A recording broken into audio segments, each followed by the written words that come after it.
തന്ത്രപ്രധാനമായ മൊസൂളിനു വേണ്ടി ഇറാഖി സേന കനത്ത ആക്രമണമാണ് ഐഎസിനെതിരായി നടത്തുന്നത്.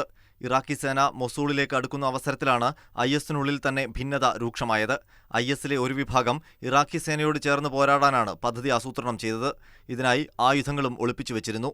എന്നാൽ വലിയ തിരിച്ചടിയുണ്ടാക്കിയേക്കാമായിരുന്ന സ്വന്തം പാളയത്തിലെ ഈ കലാപനീക്കം ഐഎസ് തന്നെ പൊളിച്ചെന്ന് റോയിറ്റേഴ്സ് റിപ്പോർട്ട് ചെയ്യുന്നു. വിമത നീക്കത്തിന് നേതൃത്വം നൽകിയ സംഘത്തിലെ 58 പേരെ പിടികൂടി വധിച്ചതായാണ് റിപ്പോർട്ടുകൾ. തദ്ദേശീയരായ ചിലർ ഇക്കാര്യങ്ങൾ സ്ഥിരീകരിച്ചിട്ടുണ്ട്. ഇറാഖിൽ ഐഎസിന്റെ അവസാന ശക്തികേന്ദ്രമാണ് മൊസൂൾ. ഇറാഖി സേന മൊസൂളിനെ ലക്ഷ്യമിട്ടാണ് നീങ്ങുന്നത്. ഈ അവസരത്തിൽ ഐഎസിൽ നിന്ന് തന്നെ സഹായം ലഭിച്ചിരുന്നെങ്കിൽ വലിയ പോരാട്ടത്തിനാണ് മൊസൂൾ സാക്ഷ്യം വഹിക്കുക. മൊസൂളിൽ ഐഎസിനുള്ള പ്രതിരോധം ദുർബലമാക്കുകയായിരുന്നു ഈ വിമത വിഭാഗത്തിന്റെ ലക്ഷ്യം. സമീപകാലത്ത് ഐഎസ് അടിച്ചേൽപ്പിക്കുന്ന ചില കർശന നിയമങ്ങളും ശിക്ഷാ നടപടികളും പ്രാദേശിക തലത്തിൽ വലിയ എതിർപ്പിന് വഴിയൊരുക്കിയിട്ടുണ്ട്. കടുത്ത സുന്നി അനുയായികൾ പോലും ഐഎസിനെതിരായി ശബ്ദമുയർത്തുന്നതായാണ് വാർത്തകൾ.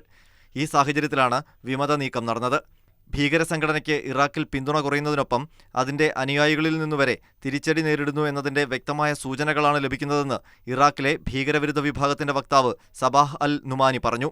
ഏതായാലും തദ്ദേശീയരെ മറയാക്കിയും വലിയ കിടങ്ങുകൾ കുഴിച്ചും കുട്ടികളെ ചാരന്മാരാക്കിയും മൊസൂളിൽ അന്തിമ പോരാട്ടത്തിന് തയ്യാറെടുക്കുകയാണ് ഐഎസ് എന്നാണ് ലഭിക്കുന്ന സൂചനകൾ.